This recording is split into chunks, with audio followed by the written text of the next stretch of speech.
성령의 은혜가 오늘도 당신을 감싸길 축복합니다. 구독으로 함께 은혜를 나누고 좋아요로 감사의 마음을 전하세요. 댓글에 아멘을 남기시면 기도로 함께 하겠습니다. 새해 첫 예배에서 꼭 드려야 할 기도. 2026년을 바꾸는 3300년 축복 기도의 7가지 비밀. 2026년 1월 1일 오늘 아침 5시 30분 알람이 울렸을 때 여러분은 어떤 생각을 하셨나요? 올해는 달라질 거야. 이번에야말로 변화가 있겠지. 새해니까 뭔가 다를 거야. 하지만 동시에 이런 생각도 스쳐 지나가지 않으셨나요? 작년에도 그렇게 기도했는데, 매년 똑같은데 올해도 마찬가지겠지. 솔직히 고백하겠습니다. 저도 목사이지만 새해가 되면 그런 양가 감정을 느낍니다. 기대와 불안, 희망과 의심이 동시에 밀려오는 것이지요. 특히 2023년 새해, 저는 심각한 회의에 빠져 있었습니다. 코로나 팬데믹이 지나간 후 교회는 많이 달라져 있었습니다. 성도들의 숫자도 줄었고 헌신도 예전 같지 않았습니다. 무엇보다 제 자신의 믿음이 흔들리고 있었습니다. 하나님께서 정말 우리 교회를 회복시켜 주실까? 새해 기도 정말 의미가 있는 걸까? 그런데 2023년 1월 1일 새벽 제 생각을 완전히 바꾼 일이 일어났습니다. 새해 첫 새벽 기도회를 인도하고 있었습니다. 그날 본문이 민수기 6장 24절부터 26절 아론의 축복 기도였습니다. 여호와는 내게 복을 주시고 너를 지키시기를 원하며 여호와는 그의 얼굴을 내게 비추사 은혜 베푸시기를 원하며 여호와는 그 얼굴을 내게로 향하여 드사 평강 주시기를 원하노라. 이 말씀을 읽는 순간 성령님께서 제 마음에 강하게 말씀하셨습니다. 이것은 3300년 전 기도가 아니라 지금 이 순간을 위한 기도다. 그날 이후 저는 이 축복 기도를 매일 아침 드리기 시작했습니다. 그리고 놀라운 일들이 일어나기 시작했습니다. 3개월 후 교회에 새 신자들이 오기 시작했습니다. 6개월 후 떠났던 성도들이 하나둘씩 돌아왔습니다. 1년 후 우리 교회는 완전히 회복되어 있었습니다. 그런데 더 놀라운 것은 교회만 변한 게 아니었습니다. 이 기도를 함께 드린 성도들의 삶이 바뀌기 시작했습니다. 사업이 어려웠던 분의 가게에 손님이 늘어났습니다. 건강이 나빴던 분이 병원에서 좋은 소식을 들었습니다. 자녀 문제로 고민하던 분의 가정에 화목이 찾아왔습니다. 이것이 우연일까요? 아닙니다. 이것은 3300년 동안 검증된 하나님의 축복 기도의 능력입니다. 오늘 저는 여러분과 함께 이 놀라운 축복 기도의 7가지 비밀을 나누고자 합니다. 여러분의 2026년을 완전히 바꿀 수 있는 이 기도를 지금부터 함께 배워보시겠습니까? 여러분, 새해가 되면 누구나 복을 바랍니다. 새해 복 많이 받으세요. 이 인사를 몇 번이나 주고받으셨나요? 그런데 정작 우리는 복이 무엇인지, 어떻게 받는 것인지 잘 모릅니다. 세상은 복을 돈, 건강, 성공으로 정의합니다. 하지만 그런 것들을 다 가져도 불행한 사람들이 얼마나 많습니까? 진정한 복은 무엇일까요? 민수기 6장 24절은 이렇게 시작합니다. 여호와는 내게 복을 주시고, 히브리어 원문을 보면 바라크라는 단어가 사용되었습니다. 이 단어의 본래 뜻은 무릎을 꿇다입니다. 즉 하나님께서 우리에게 무릎을 꿇으시듯 낮아지셔서 복을 주신다는 의미입니다. 이것이 얼마나 놀라운 표현입니까? 전능하신 하나님께서 우리를 위해 낮아지신다는 것입니다. 이 말씀이 주어진 배경을 보면 더욱 감동적입니다. 이스라엘 백성들은 광야에 있었습니다. 앞으로 가나안 땅에 들어갈 것이었지만 그 과정은 험난했습니다. 적들이 가득했고 싸움이 기다리고 있었습니다. 바로 그때 하나님께서 이 축복의 기도를 주신 것입니다. 내가 너희에게 복을 주겠다. 걱정하지 마라. 이것은 단순한 소망이 아니었습니다. 하나님의 확실한 약속이었습니다. 그렇다면 우리는 이 복을 어떻게 받을 수 있을까요? 첫째, 새해 첫날부터 이 기도를 드려야 합니다. 매일 아침 일어나서 여호와는 내게 복을 주시고라고 고백하십시오. 둘째, 복의 근원이 하나님이심을 인정해야 합니다. 내 능력, 내 노력이 아니라 하나님의 은혜임을 고백하십시오. 셋째, 이 복이 나만을 위한 것이 아님을 기억해야 합니다. 하나님께서 주시는 복은 나를 통해 다른 사람에게 흘러가야 합니다. 2019년 우리 교회에 박영애 집사님이라는 분이 계셨습니다. 당시 61세였던 박 집사님은 남편과 사별한 후 혼자 작은 반찬 가게를 운영하고 계셨습니다. 가게는 적자였고 빚도 있었습니다. 무엇보다 외아들이 사업 실패로 우울증에 빠져 있었습니다. 그해 1월 1일 박 집사님은 새벽 기도회에 나오셨습니다. 그날 제가 이 민수기 6장 말씀을 전했습니다. 예배가 끝난 후 박 집사님이 제게 다가오셨습니다. 목사님, 저도 이 기도를 드려도 될까요? 제 형편에 복을 바라는 게 욕심은 아닐까요? 저는 박 집사님의 손을 잡고 말씀드렸습니다. 집사님, 하나님은 우리가 복을 구하기를 원하십니다. 그것도 크게 구하기를 원하십니다. 그날부터 박 집사님은 매일 아침 5시에 일어나 이 기도를 드렸습니다. 여호와는 내게 복을 주시고 처음 한 달은 아무 변화가 없었습니다. 가게는 여전히 힘들었고 아들은 방에만 있었습니다. 하지만 박 집사님은 포기하지 않았습니다. 2달째 작은 변화가 시작되었습니다. 어느 날 단골 손님이 친구를 데려왔습니다.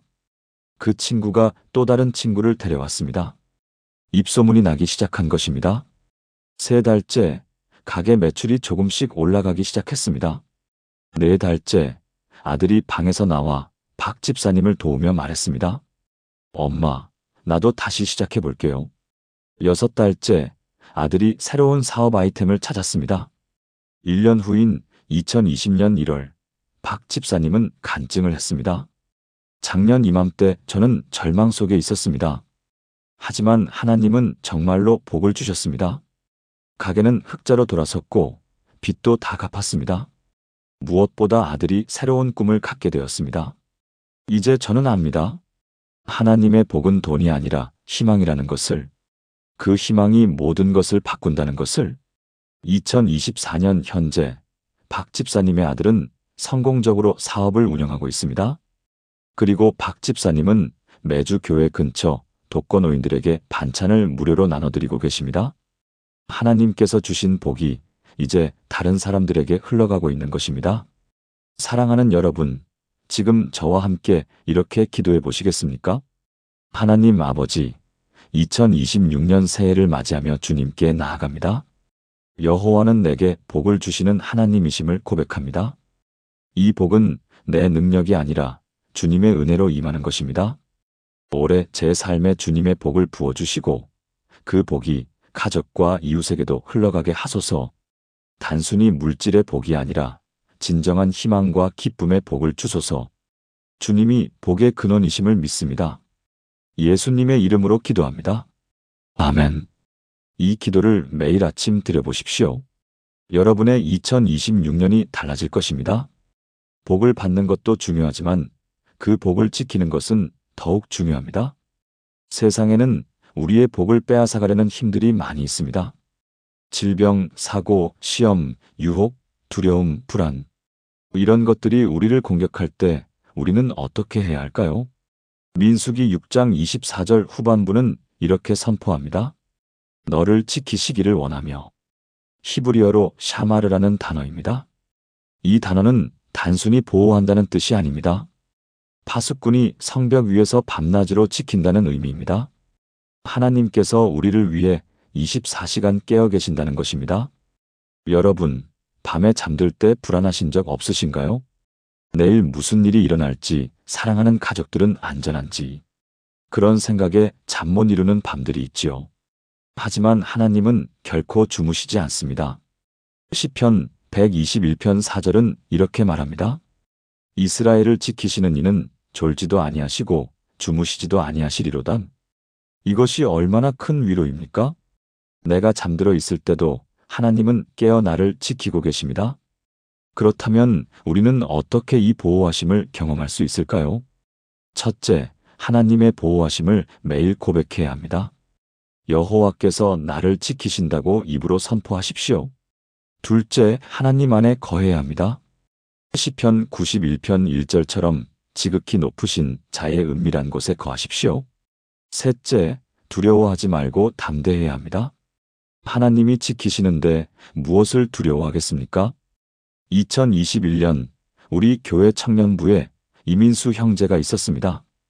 당시 28세였던 민수 형제는 대기업에 입사한 지 2년차 직장인이었습니다. 그런데 그해 초 회사에서 큰 프로젝트를 맡게 되었습니다. 성공하면 승진이었지만 실패하면 책임을 져야 하는 상황이었습니다. 민수 형제는 극심한 스트레스에 시달렸습니다. 밤에 잠도 제대로 못 자고 불안 증세까지 나타났습니다. 어머니가 걱정되어 제게 상담을 요청하셨습니다. 2021년 1월 3일 일요일 오후에 민수 형제를 만났습니다. 그는 말했습니다. 목사님, 저는 믿음이 없는 것 같습니다. 하나님을 믿는다고 하면서도 이렇게 두려워하니까요. 저는 민수 형제에게 민수기 6장 말씀을 읽어주었습니다. 민수야, 하나님은 너를 지키시는 분이시다. 너의 프로젝트도, 너의 직장 생활도, 심지어 내가 잠든 밤에도 하나님은 너를 지키고 계신다. 그리고 제안했습니다. 오늘부터 매일 자기 전에 이렇게 기도해 보렴. 여호와는 나를 지키시는 하나님이십니다. 오늘 밤도 저를 지켜주소서. 그리고 안심하고 자. 민수 형제는 반신반의했지만 그날부터 실천했습니다. 첫 주는 여전히 불안했습니다. 기도해도 마음이 편해지지 않았습니다. 하지만 포기하지 않고 계속 기도했습니다. 둘째 주가 되자 조금씩 변화가 느껴졌습니다. 기도하고 나면 마음이 약간 평안해지는 것 같았습니다. 셋째 주, 민수 형제는 깊은 잠을 잤습니다. 오랜만에 악몽 없이 중간에 깨지 않고 아침까지 잤습니다. 그리고 놀라운 일이 일어났습니다. 프로젝트가 생각보다 순조롭게 진행되기 시작한 것입니다. 어려운 문제들이 하나씩 해결되었습니다. 예상치 못한 도움도 받았습니다. 2달 후 프로젝트는 대성공이었습니다. 민수 형제는 팀 내에서 인정받았고 6개월 후 승진했습니다. 하지만 더 중요한 것은 민수 형제의 마음이 변했다는 것입니다. 2021년 12월 연말 간증 때 민수 형제가 말했습니다. 올해 초 저는 불안과 두려움으로 가득했습니다. 하지만 하나님께서 저를 지키신다는 것을 고백하기 시작하면서 모든 것이 바뀌었습니다. 프로젝트의 성공보다 더 큰 축복은 하나님을 신뢰하는 법을 배운 것입니다. 이제 저는 어떤 어려움이 와도 두렵지 않습니다. 하나님이 저를 지키시기 때문입니다. 2025년 현재 민수 형제는 그 회사의 팀장이 되었습니다. 그리고 자기 팀원들에게 이렇게 말한다고 합니다. 우리는 최선을 다하되 결과는 하나님께 맡기자. 그분이 우리를 지키신다. 사랑하는 여러분, 지금 저와 함께 이렇게 기도해 보시겠습니까? 전능하신 하나님 아버지, 주님은 나를 지키시는 파수꾼이십니다. 밤낮으로 졸지도 주무시지도 않으시고 저를 지켜주시는 하나님을 찬양합니다.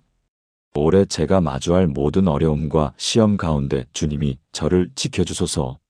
질병에서, 사고에서, 유혹에서, 두려움에서 저를 보호하소서. 제 가족과 사랑하는 모든 이들을 주님의 날개, 그늘 아래 지켜주소서. 주님이 나의 파수꾼이심을 믿고 의지합니다. 예수님의 이름으로 기도합니다. 아멘. 이 기도를 매일 밤 잠들기 전에 드려보십시오. 여러분의 잠이 평안해질 것입니다. 여러분, 인생에서 가장 두려운 것이 무엇인지 아십니까? 바로 어둠입니다. 육체적인 어둠도 무섭지만 영적인 어둠은 더욱 무섭습니다. 앞이 보이지 않을 때, 어디로 가야 할지 모를 때, 길을 잃었을 때, 그 막막함과 절망감을 경험해 보신 적 있으신가요? 바로 그때 필요한 것이 빛입니다. 민수기 6장 25절 전반부는 이렇게 약속합니다. 여호와는 그의 얼굴을 내게 비추사. 히브리어로 오르파님입니다. 직역하면 얼굴의 빛을 비춘다는 뜻입니다. 고대 근동 문화에서 왕이 신하에게 얼굴을 비춘다는 것은 호의와 은총을 베푼다는 의미였습니다. 반대로 왕이 얼굴을 돌린다는 것은 버림받았다는 뜻이었습니다. 하나님께서 우리에게 얼굴을 비추신다는 것은 무엇을 의미할까요? 첫째, 하나님께서 우리를 주목하고 계신다는 것입니다. 우리를 외면하지 않으시고 우리를 보고 계신다는 것입니다. 둘째, 하나님께서 우리의 삶의 방향을 보여주신다는 것입니다. 어둠 속에서 빛이 길을 밝혀주듯 하나님께서 우리의 앞길을 인도하신다는 것입니다. 셋째, 하나님의 임재를 경험한다는 것입니다. 하나님의 영광과 임재가 우리 삶에 나타난다는 것입니다. 요한복음 8장 12절에서 예수님은 이렇게 말씀하셨습니다. 나는 세상의 빛이니 나를 따르는 자는 어둠에 다니지 아니하고 생명의 빛을 얻으리라. 그렇다면 우리는 어떻게 이 빛을 경험할 수 있을까요? 첫째, 하나님 앞에 나아가야 합니다. 어둠 속에 있으면서 빛을 경험할 수는 없습니다. 둘째, 죄를 회개하고 깨끗해야 합니다.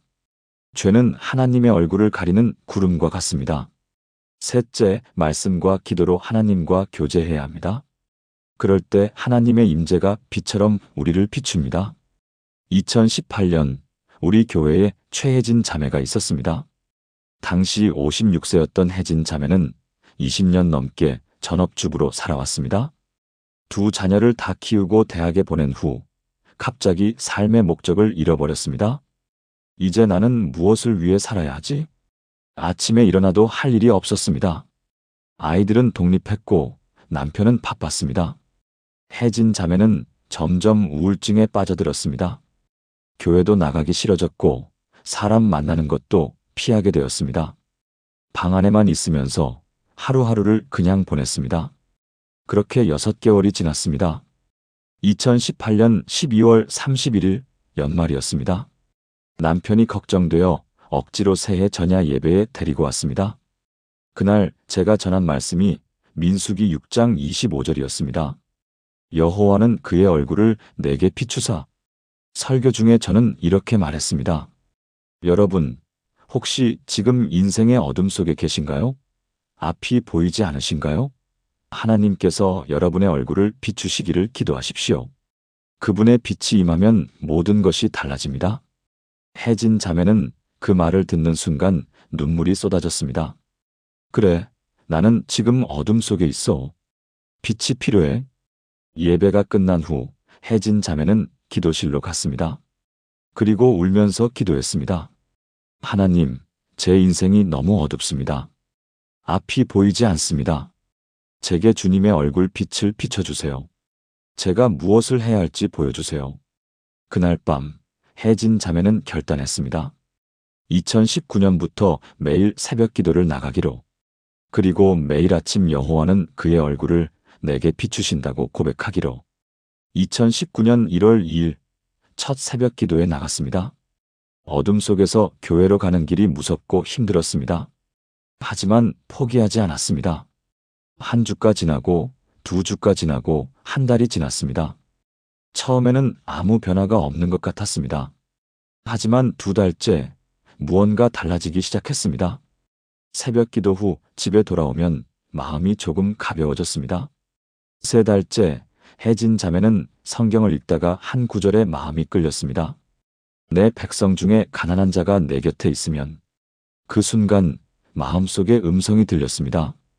가난한 자를 돕는 일을 하라. 네 달째 혜진 자매는 교회 사회봉사부에 등록했습니다. 매주 화요일마다 독거노인들 댁을 방문하며 도시락을 나눠드리기 시작했습니다. 처음에는 서툴렀습니다. 어떻게 대화해야 할지, 무슨 말을 해야 할지 몰랐습니다. 하지만 계속하다 보니 자연스러워졌습니다. 할머니, 할아버지들이 혜진 자매를 기다리셨습니다. 혜진 씨 오는 날이 우리 일주일에서 가장 행복한 날이야. 6개월이 지났을 때 혜진 자매는 깨달았습니다. 내가 빛을 받았구나. 하나님의 얼굴 빛이 내 삶을 비추셨구나. 1년 후인 2020년 1월 혜진 자매의 모습은 완전히 달라져 있었습니다. 우울증은 사라졌고 얼굴에는 웃음이 가득했습니다. 무엇보다 삶의 목적이 분명해졌습니다. 간증 때 혜진 자매는 말했습니다. 작년 이맘때 저는 어둠 속에서 방황했습니다. 하지만 하나님께서 제 얼굴을 비추셨습니다. 그 빛이 제게 방향을 보여주었고 새로운 삶을 살게 해주었습니다. 이제 저는 압니다. 하나님의 빛은 단순히 밝은 것이 아니라 길을 보여주는 것이라는 것을, 그 길을 걸을 때 진정한 행복이 있다는 것을. 2025년 현재 혜진 자매는 교회 사회봉사부 팀장이 되었습니다. 그리고 20명의 자원봉사자들과 함께 매주 100가구 이상의 독거노인들을 섬기고 있습니다. 어둠 속에 있던 한 사람에게 하나님의 빛이 비추었고 이제 그 사람을 통해 많은 사람들에게 빛이 전해지고 있습니다. 사랑하는 여러분, 지금 저와 함께 이렇게 기도해 보시겠습니까? 사랑의 하나님 아버지, 주님은 세상의 빛이십니다. 저의 어두운 인생에 주님의 얼굴 빛을 비춰주소서. 제가 가야 할 길을 밝혀주시고 주님의 뜻을 깨닫게 하소서. 혼란스러운 마음에 주님의 평안을 주시고 방황하는 영혼의 방향을 보여주소서. 주님의 임재를 경험하게 하시고 그 빛 가운데 살아가게 하소서. 주님이 나의 빛이심을 고백하고 찬양합니다. 예수님의 이름으로 기도합니다. 아멘. 이 기도를 매일 아침 드려보십시오. 여러분의 삶에 하나님의 빛이 임할 것입니다. 여러분, 우리가 하나님께 받는 가장 큰 선물이 무엇인지 아십니까? 바로 은혜입니다. 은혜 없이는 우리는 단 하루도 살 수 없습니다. 은혜가 무엇입니까? 받을 자격이 없는데 받는 것입니다. 할 만한 일이 없는데 주시는 것입니다. 민수기 6장 25절 후반부는 이렇게 선포합니다. 은혜 베푸시기를 원하며. 히브리어로 하나님이다. 이 단어는 값없이 주다, 거저 주다라는 뜻입니다. 우리가 무엇을 해서가 아니라 하나님의 선하심 때문에 주시는 것입니다. 성경에서 은혜는 항상 하나님의 주권적 선택과 사랑을 나타냅니다. 우리가 죄인이었을 때 하나님께서 먼저 우리를 사랑하셨습니다. 우리가 원수였을 때 그리스도께서 우리를 위해 죽으셨습니다. 이것이 은혜입니다. 에베소서 2장 8절은 이렇게 말합니다. 너희는 그 은혜에 의하여 믿음으로 말미암아 구원을 받았으니 이것은 너희에게서 난 것이 아니요 하나님의 선물이라. 그렇다면 우리는 어떻게 이 은혜를 더 풍성히 받을 수 있을까요? 첫째, 겸손해야 합니다. 야고보서 4장 6절은 하나님은 교만한 자를 물리치시고 겸손한 자에게 은혜를 주신다고 말합니다. 둘째, 은혜를 구해야 합니다. 히브리서 4장 16절은 은혜의 보좌 앞에 담대히 나아가라고 권면합니다. 셋째, 은혜에 감사하고 그 은혜를 나눠야 합니다. 받은 은혜를 다른 사람에게 베풀 때 더 큰 은혜가 임합니다. 2020년 우리 교회에 김철수 집사님이 계셨습니다. 당시 64세였던 김 집사님은 30년 넘게 다니던 회사에서 명예퇴직을 했습니다. 퇴직금도 받았고 연금도 있었습니다. 겉으로 보기에는 안정적이었습니다. 하지만 김 집사님의 마음은 허전했습니다. 이제 내 인생은 끝인가? 앞으로 뭘 하며 살아야 하지? 게다가 퇴직 후 집에만 있으니 아내와 자주 부딪혔습니다. 작은 일로 다투는 날이 많아졌습니다. 자녀들도 걱정했습니다.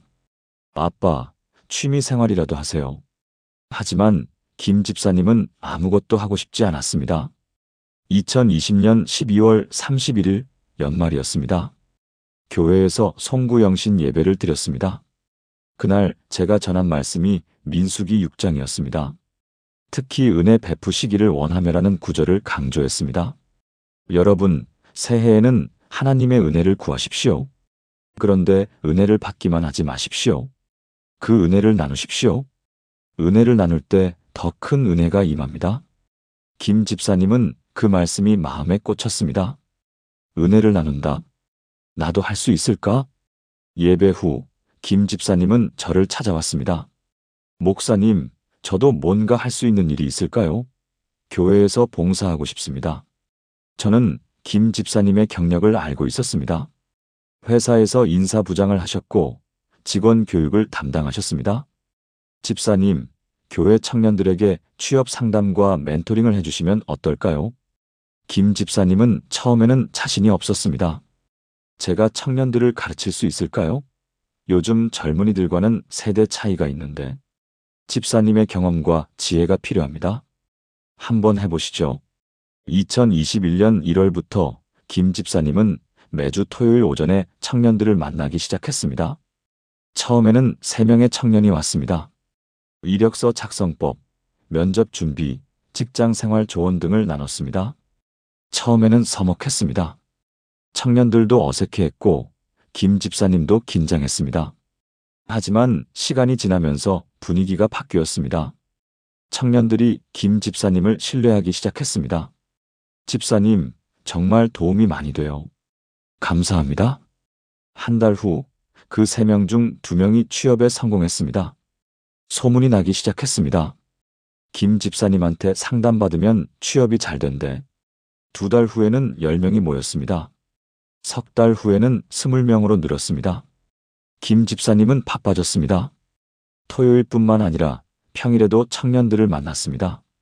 이력서를 봐주고 모의 면접을 해주고 격려했습니다. 6개월이 지났을 때 놀라운 일이 일어났습니다. 김 집사님이 상담해준 청년 30명 중 24명이 취업에 성공한 것입니다. 80%의 성공률이었습니다. 1년 후인 2021년 12월 청년부에서 김 집사님을 위한 감사 파티를 열었습니다. 취업한 청년들이 한 명씩 나와 간증했습니다. 저는 100군데 넘게 지원했는데 다 떨어졌습니다. 포기하려던 순간 집사님을 만났습니다. 집사님은 제 이력서를 보시더니 너는 충분히 가능성이 있어라고 말씀하셨습니다. 그 말 한마디가 저에게 용기를 주었습니다. 저는 면접만 가면 떨어졌습니다. 집사님께서 모의 면접을 10번도 넘게 해주셨습니다. 덕분에 자신감을 얻었고 결국 합격했습니다. 김 집사님은 눈물을 흘렸습니다. 제가 더 감사합니다. 여러분을 통해 제가 은혜를 받았습니다. 퇴직 후 무기력하게 살던 제게 하나님께서 새로운 사명을 주셨습니다. 이제 저는 압니다. 하나님의 은혜는 나만 받으라고 주신 게 아니라는 것을, 나눌 때 더 풍성해진다는 것을. 2025년 현재 김 집사님의 청년 취업 멘토링은 우리 교회의 대표 사역이 되었습니다. 지난 5년간 200명이 넘는 청년들이 도움을 받았습니다. 그리고 김 집사님 부부의 관계도 완전히 회복되었습니다. 아내도 함께 봉사하며 청년들에게 식사를 대접하고 있습니다. 사랑하는 여러분, 지금 저와 함께 이렇게 기도해 보시겠습니까? 은혜의 하나님 아버지, 제게 베푸신 수많은 은혜를 감사드립니다. 받을 자격이 없는데도 주신 구원의 은혜, 날마다 새로운 긍휼의 은혜를 찬양합니다. 올해 저에게 더 풍성한 은혜를 부어주시고 그 은혜를 나누는 삶을 살게 하소서. 제가 받은 사랑을 다른 사람에게 베풀고 제가 경험한 위로를 전하게 하소서. 은혜를 나눌 때 더 큰 은혜가 임함을 믿습니다. 주님의 은혜가 저를 통해 흘러가게 하소서. 예수님의 이름으로 기도합니다. 아멘. 이 기도를 매일 드리며 은혜를 나누는 한 해를 사십시오. 여러분의 삶이 은혜의 통로가 될 것입니다. 여러분, 사람에게 가장 큰 축복이 무엇인지 아십니까? 바로 하나님께서 나를 바라보아 주시는 것입니다. 수많은 사람 가운데서 나를 알아보시고, 나를 기억하시고, 나를 향해 얼굴을 드시는 것입니다. 민수기 6장 26절 전반부는 이렇게 약속합니다. 여호와는 그 얼굴을 내게로 향하여 드사. 히브리어로 나사파님입니다. 직역하면 얼굴을 들어 올려 너를 바라본다는 뜻입니다. 고대 문화에서 이것은 매우 특별한 의미였습니다. 왕이 신하를 부를 때 신하는 땅에 엎드려야 했습니다. 왕이 얼굴을 들어 신하를 바라본다는 것은 그를 인정하고 받아들인다는 의미였습니다. 반대로 왕이 얼굴을 돌린다는 것은 거부한다는 뜻이었습니다. 하나님께서 우리를 향해 얼굴을 드신다는 것은 무엇을 의미할까요? 첫째, 하나님께서 우리에게 관심을 가지고 계신다는 것입니다. 하나님은 우리를 무시하지 않으시고 우리의 기도를 외면하지 않으십니다. 둘째, 하나님께서 우리를 친밀한 관계로 초대하신다는 것입니다. 마치 아버지가 자녀를 사랑스럽게 바라보듯 하나님께서 우리를 바라보십니다. 셋째, 하나님께서 우리의 기도에 응답하신다는 것입니다. 하나님의 얼굴이 우리를 향한다는 것은 우리의 소리를 들으신다는 의미입니다. 시편 34편 15절은 이렇게 말합니다. 여호와의 눈은 의인을 향하시고 그의 귀는 그들의 부르짖음에 기울이시는도다. 그렇다면 우리는 어떻게 하나님의 얼굴을 경험할 수 있을까요? 첫째, 하나님을 간절히 찾아야 합니다. 시편 27편 8절처럼 주의 얼굴을 찾으리이다라고 고백해야 합니다. 둘째, 하나님 앞에 정직해야 합니다. 거짓과 위선을 버리고 진실한 마음으로 나아가야 합니다. 셋째, 하나님과의 관계를 최우선으로 삼아야 합니다. 바쁜 일상 속에서도 하나님과 교제하는 시간을 가져야 합니다. 2017년 우리 교회에 정미경 집사님이라는 분이 계셨습니다. 당시 52세였던 정 집사님은 중학교 교사로 25년째 근무하고 계셨습니다. 성실하고 헌신적인 선생님이셨지만 마음 한구석에는 늘 외로움이 있었습니다. 결혼하지 못하고 혼자 사셨기 때문입니다. 교회에는 꾸준히 나가셨지만 신앙은 형식적이었습니다. 주일 예배만 드리고 돌아가는 의무적인 신앙생활이었습니다. 하나님을 믿기는 했지만 하나님이 자신을 개인적으로 사랑하신다는 확신은 없었습니다. 하나님은 바쁘신 분이야. 나 같은 사람까지 신경 쓰실까? 2017년 12월 정 집사님은 건강검진에서 갑상선암 진단을 받았습니다. 초기였지만 수술이 필요했습니다. 그 순간 정 집사님은 무너졌습니다. 혼자서 어떻게 이 병을 이겨내지? 옆에서 돌봐줄 사람도 없는데. 두려움과 외로움이 밀려왔습니다. 2018년 1월 1일 새해 첫날이었습니다. 수술을 2주 앞두고 있었습니다. 정 집사님은 새벽 기도회에 나왔습니다. 그날 제가 전한 말씀이 민수기 6장이었습니다. 여호와는 그 얼굴을 내게로 향하여 드사. 설교 중에 저는 이렇게 말했습니다. 여러분, 하나님은 지금 여러분을 바라보고 계십니다. 여러분이 혼자라고 느낄 때도 아무도 모르는 어려움 가운데 있을 때도 하나님은 여러분을 향해 얼굴을 들고 계십니다. 그분의 눈은 여러분에게서 떠나지 않습니다. 정 집사님은 그 말씀을 듣는 순간 눈물이 쏟아졌습니다. 하나님이 나를 보고 계시다고? 정말로? 예배 후 정 집사님은 기도실에서 오래 기도했습니다. 하나님, 제가 혼자인 줄 알았습니다. 아무도 저를 돌보지 않는다고 생각했습니다. 하지만 주님께서 저를 바라보고 계시다면 저는 혼자가 아닙니다. 주님의 얼굴을 제게로 향하여 드소서. 이 병과 싸울 힘을 주소서. 그날부터 정 집사님은 매일 이 기도를 드렸습니다. 여호와는 그 얼굴을 내게로 향하여 드신다. 수술 전까지 2주 동안 매일 아침 저녁으로 이 말씀을 고백했습니다. 놀라운 일이 일어났습니다. 두려움이 사라지기 시작한 것입니다. 여전히 수술이 두렵기는 했지만 이상한 평안이 마음에 있었습니다. 하나님이 나를 보고 계시니까 괜찮을 거야. 수술 당일 정 집사님은 수술실로 들어가면서도 그 말씀을 되뇌었습니다. 여호와는 그 얼굴을 내게로 향하여 드신다. 수술은 성공적이었습니다. 암세포가 다른 곳으로 전이되지 않았고 깨끗이 제거되었습니다.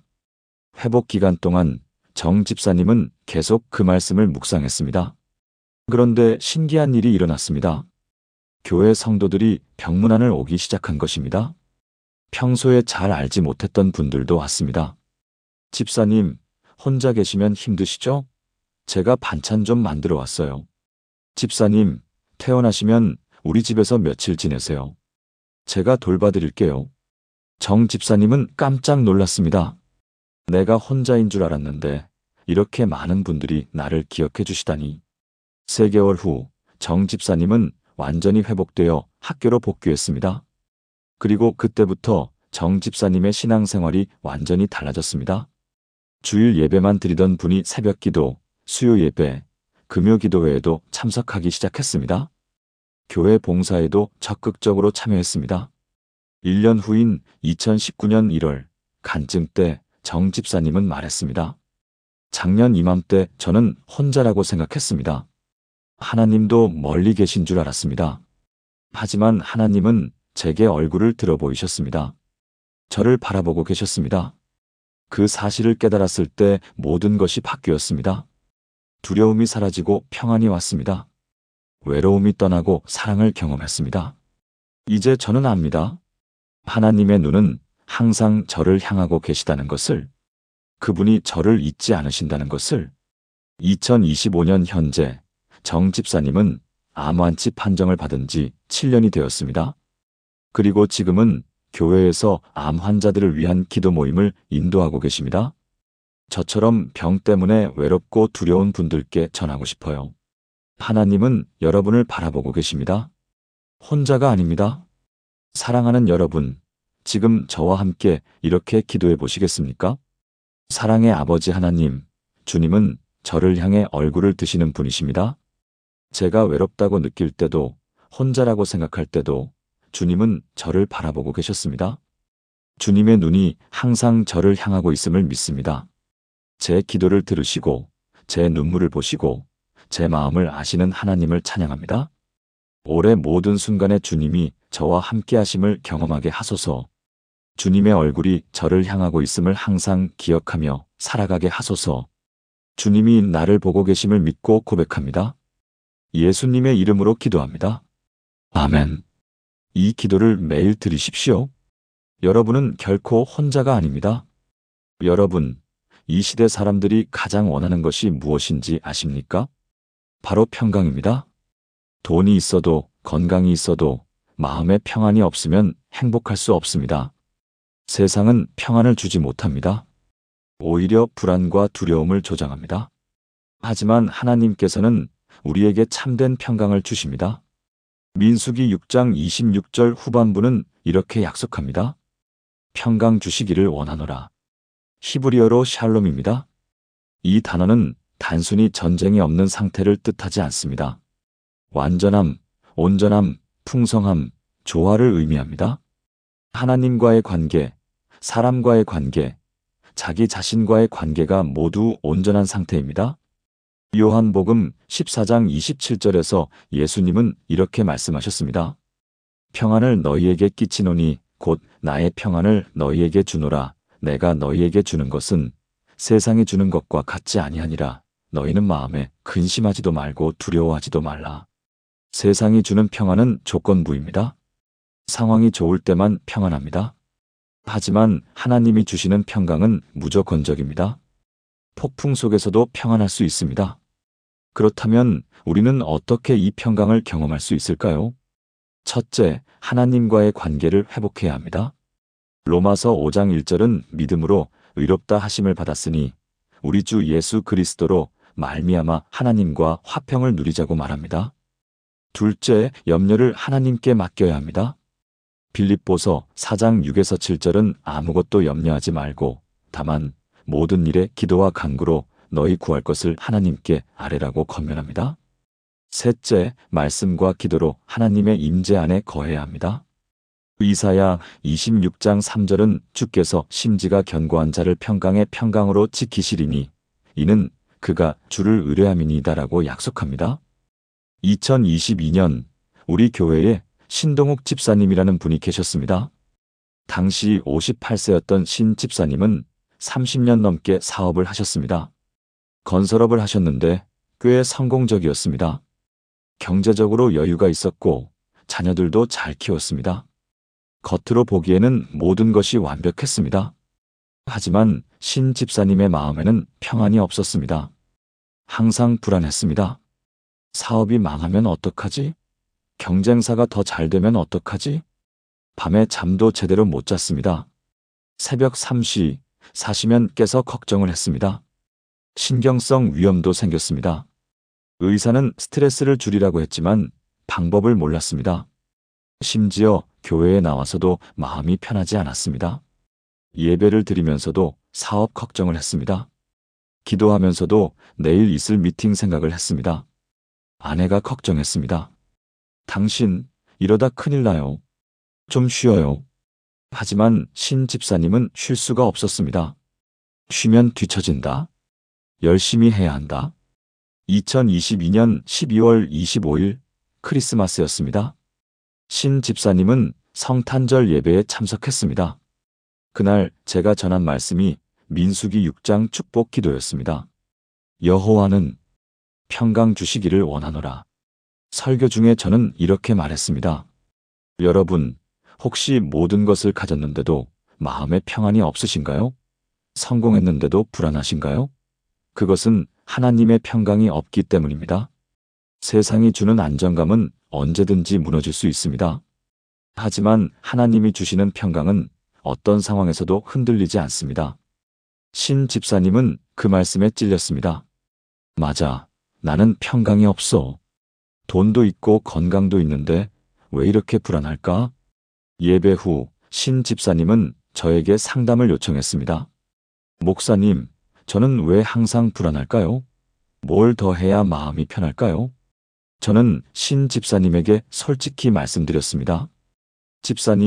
집사님이 하나님보다 사업을 더 사랑하고 계십니다. 하나님을 신뢰하는 것이 아니라 집사님 자신의 능력을 신뢰하고 계십니다. 그래서 평안이 없는 것입니다. 그 말씀이 신 집사님의 마음을 찔렀습니다. 사실이었기 때문입니다. 그럼 어떻게 해야 합니까?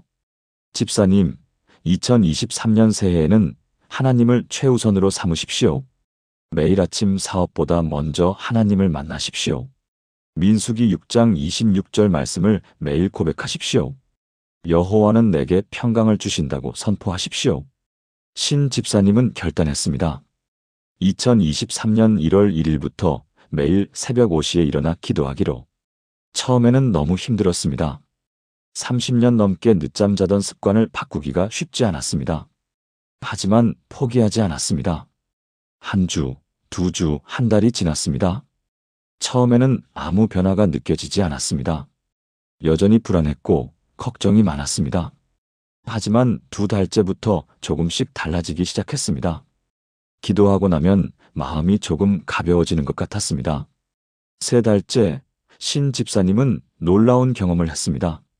어느 날 아침, 기도하던 중에 깊은 평안이 임했습니다. 설명할 수 없는 평강이었습니다. 아, 이게 하나님의 평강이구나. 그날부터 신 집사님의 삶이 변하기 시작했습니다. 사업 상황은 그대로였지만 마음의 태도가 달라졌습니다. 예전처럼 모든 것을 통제하려고 하지 않았습니다. 최선을 다하되 결과는 하나님께 맡겼습니다. 놀랍게도 그렇게 하니 사업이 더 잘 되었습니다. 마음의 여유가 생기니 더 좋은 결정을 내릴 수 있었습니다. 직원들과의 관계도 좋아졌습니다. 6개월 후 신 집사님은 15년 만에 위염이 나았습니다. 의사도 놀라워했습니다. 신경성 위염은 잘 안 낫는데 완전히 나았네요. 스트레스를 잘 관리하신 것 같습니다. 1년 후인 2023년 12월 신 집사님은 간증했습니다. 올해 초 저는 모든 것을 가졌지만 마음에 평안이 없었습니다. 하지만 하나님께서 저에게 진정한 평강을 주셨습니다. 그 평강은 상황이 좋아서가 아닙니다. 하나님을 신뢰하기 때문입니다. 이제 저는 압니다. 참된 성공은 많이 가진 것이 아니라 마음에 평안이 있는 것이라는 것을. 그 평안은 오직 하나님께로부터만 옵니다. 2025년 현재 신 집사님은 여전히 성공적으로 사업을 하고 계십니다. 그런데 예전과 다른 점이 있습니다. 매일 아침 새벽 기도를 빠뜨리지 않으신다는 것입니다. 그리고 수익의 일부를 어려운 이웃들을 위해 사용하신다는 것입니다. 하나님께서 저에게 평강을 주셨으니 저도 다른 사람들에게 평안을 나눠줘야죠. 사랑하는 여러분, 지금 저와 함께 이렇게 기도해 보시겠습니까? 평강의 하나님 아버지, 주님은 저에게 참된 평안을 주시는 분이십니다. 세상이 줄 수 없는 평강을 주시는 하나님을 찬양합니다. 올해 제 마음에 주님의 평강이 가득하게 하소서. 불안과 두려움을 몰아내시고 염려와 걱정을 평안으로 바꾸소서. 어떤 상황에서도 흔들리지 않는 평강을 경험하게 하소서. 제 가정에, 제 직장에, 제 모든 관계에 주님의 평강이 흘러가게 하소서. 주님이 나의 평강이심을 믿고 선포합니다. 예수님의 이름으로 기도합니다. 아멘. 이 기도를 매일 드리십시오. 여러분의 마음에 하나님의 평강이 넘칠 것입니다. 마지막으로 가장 중요한 비밀을 나누겠습니다. 이 축복 기도의 결론이자 핵심입니다. 민수기 6장 27절은 이렇게 선포합니다. 그들은 이같이 내 이름으로 이스라엘 자손에게 축복할지니 내가 그들에게 복을 주리라. 히브리어로 심쉐미입니다. 직역하면 내 이름을 그들 위에 놓다라는 뜻입니다. 이것은 소유권을 의미합니다. 하나님의 이름이 우리 위에 있다는 것은 우리가 하나님의 소유라는 것입니다. 고대 세계에서 주인이 노예에게 자기 이름을 새긴다는 것은 소유권의 표시였습니다. 그 노예는 그 주인의 보호와 책임 아래 있다는 의미였습니다. 하나님께서 우리에게 당신의 이름을 두신다는 것은 무엇을 의미할까요? 첫째, 우리가 하나님께 속했다는 것입니다. 우리는 하나님의 자녀이고 하나님의 백성입니다. 둘째, 하나님께서 우리를 책임지신다는 것입니다. 하나님의 이름이 우리 위에 있으니 하나님께서 우리를 지키시고 보호하십니다. 셋째, 우리가 하나님을 대표한다는 것입니다. 하나님의 이름을 가진 자로서 하나님의 영광을 드러내야 합니다. 이사야 43장 7절은 이렇게 말합니다. 내 이름으로 불려지는 모든 자, 곧 내가 내 영광을 위하여 창조한 자를 오게 하라. 그를 내가 지었고 그를 내가 만들었느니라. 그렇다면 하나님의 이름이 우리 위에 있다는 것을 어떻게 경험할 수 있을까요? 첫째, 우리의 정체성을 분명히 해야 합니다. 나는 하나님의 자녀다. 하나님의 이름을 가진 자다라고 고백해야 합니다. 둘째, 하나님의 이름에 합당하게 살아야 합니다. 우리의 삶이 하나님을 욕되게 하는 것이 아니라 영광 돌려야 합니다. 셋째, 하나님의 이름으로 기도하고 축복해야 합니다. 요한복음 14장 13에서 14절은 너희가 내 이름으로 무엇을 구하든지 내가 행하리니라고 약속합니다. 2016년 우리 교회에 한영수 집사님이라는 분이 계셨습니다. 당시 67세였던 한 집사님은 평생 공무원으로 일하다가 은퇴하셨습니다. 성실한 공무원이셨고 모범적인 성도셨습니다. 하지만 은퇴 후 한 집사님은 정체성의 혼란을 겪었습니다. 나는 이제 누구지? 무엇을 하며 살아야 하지? 직함도 없고 명함도 없었습니다. 사회적 역할도 없어졌습니다. 한 집사님은 점점 자신감을 잃어갔습니다. 모임에 나가도 소외감을 느꼈습니다. 한 집사님은 뭐 하세요? 은퇴했습니다. 그냥 집에 있습니다. 그 대답을 할 때마다 초라한 기분이 들었습니다.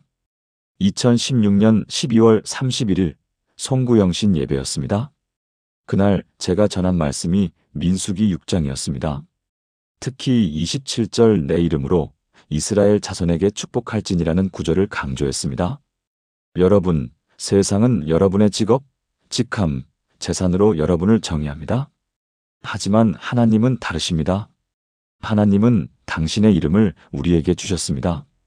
여러분의 정체성은 직업이 아닙니다. 바로 하나님의 자녀입니다. 그보다 더 귀한 정체성이 어디 있겠습니까? 한 집사님은 그 말씀에 큰 위로를 받았습니다. 맞아, 나는 하나님의 자녀야. 그것이 내 정체성이야. 예배 후 한 집사님은 저에게 다가왔습니다. 목사님, 은퇴하고 나니 제가 누군지 모르겠었습니다. 하지만 오늘 말씀을 듣고 깨달았습니다. 저는 하나님의 자녀라는 것을, 하나님의 이름을 가진 자라는 것을.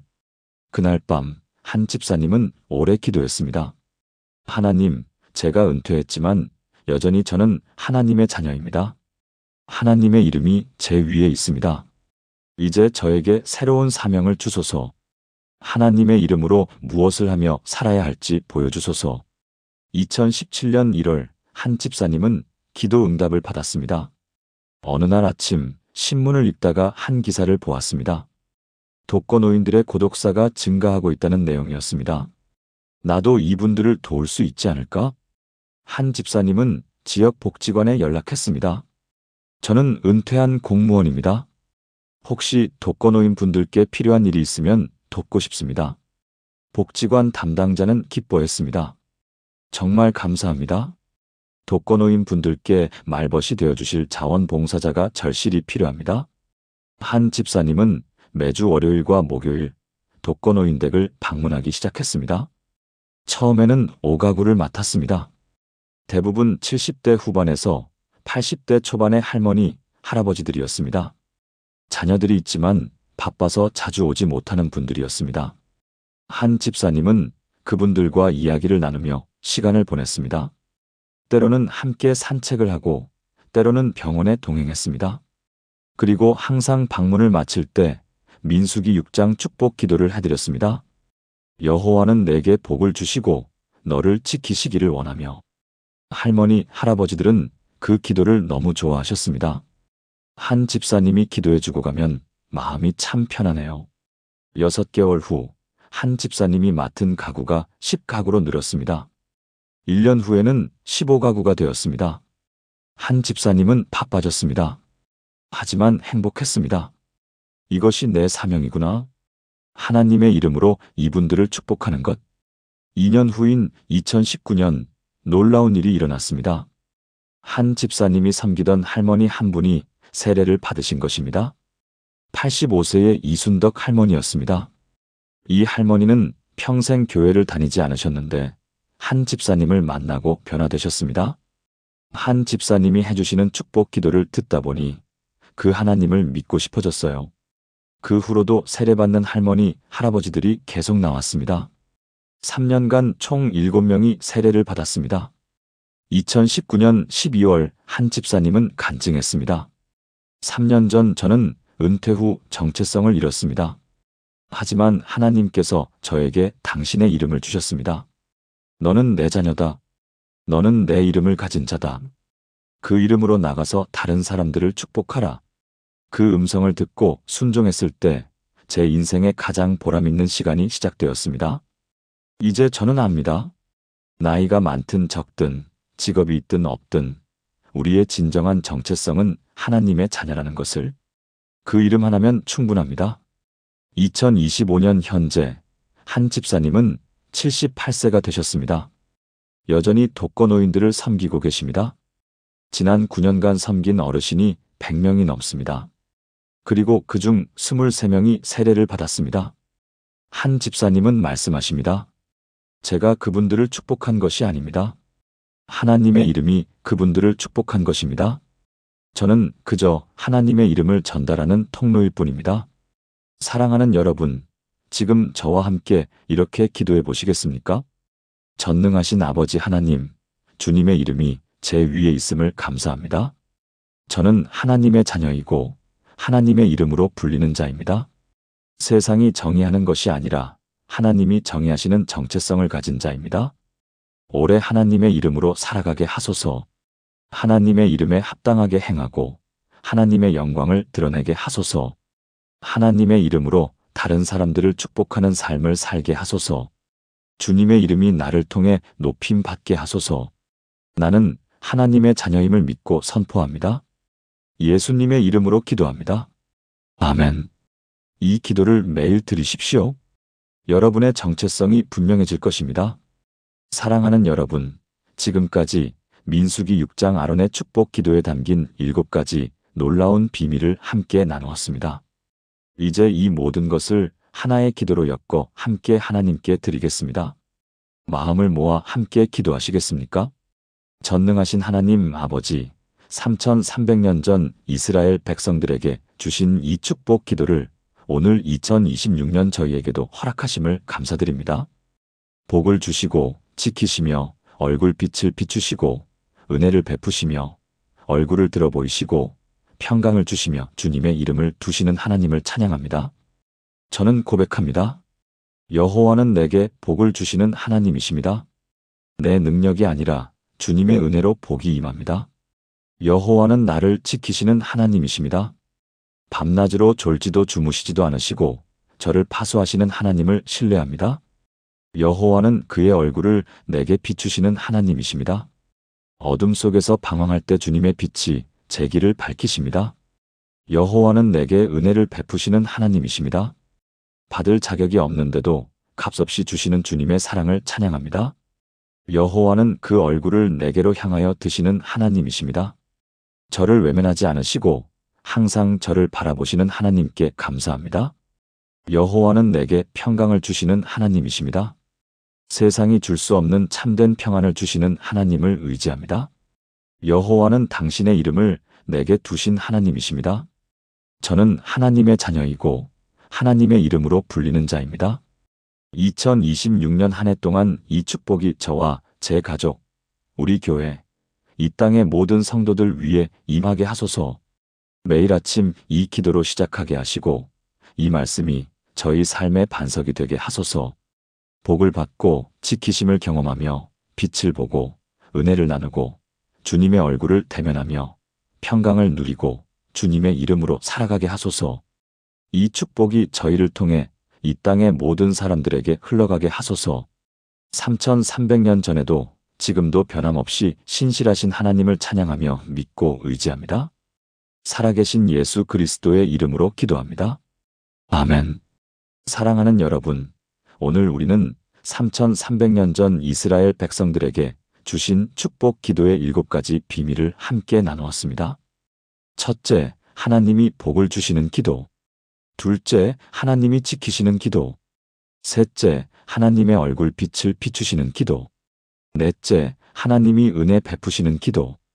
다섯째, 하나님의 얼굴을 들어보이시는 기도. 여섯째, 하나님이 평강 주시는 기도. 일곱째, 하나님의 이름을 두시는 기도.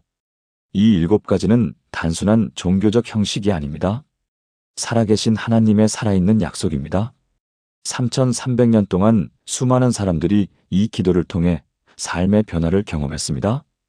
여러분도 2026년 한 해 동안 이 축복을 경험하실 수 있습니다. 오늘부터 매일 아침 일어나서 이 기도를 드려보십시오. 밤에 잠들기 전에 이 말씀을 묵상해 보십시오. 그리고 이 축복을 여러분의 가족과 이웃에게도 나눠주십시오.